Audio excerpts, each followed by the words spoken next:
Du palais d'un jeune lapin, dame Belette un beau matin s'empara. C'est une rusée. Le maître étant absent, ce lui fut chose aisée. Elle porta chez lui ses pénates, un jour qu'il était allé faire à l'aurore sa cour parmi le thym et la rosée. Après qu'il eut brouté, trotté, fait tous ses tours, Jeannot Lapin retourne au souterrain séjour. La Belette avait mis le nez à la fenêtre. Oh, Dieu hospitalier, que vois-je ici paraître, dit l'animal chassé du paternel logis. Oh là, madame la Belette, que l'on déloge sans trompette, où je vais avertir tous les rats du pays. La dame, au nez pointu, répondit que la terre était au premier occupant. C'était un beau sujet de guerre, qu'un logis où lui-même il n'entrait qu'en rampant.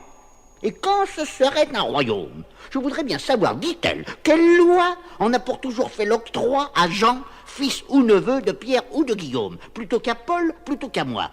Oh, Jean Lapin allégua la coutume et l'usage.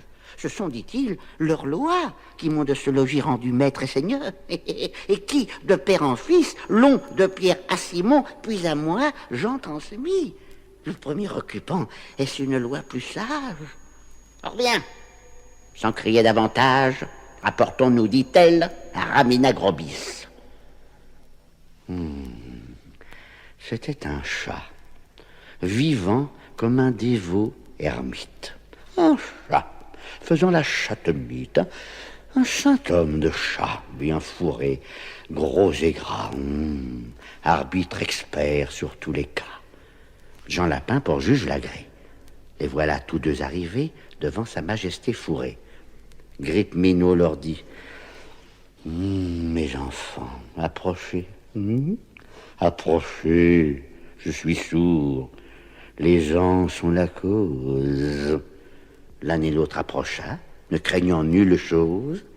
Aussitôt qu'à portée, il vit les contestants, Grippe-Minot le bon apôtre, jetant des deux côtés la griffe en même temps, mit les plaideurs d'accord en croquant l'un et l'autre.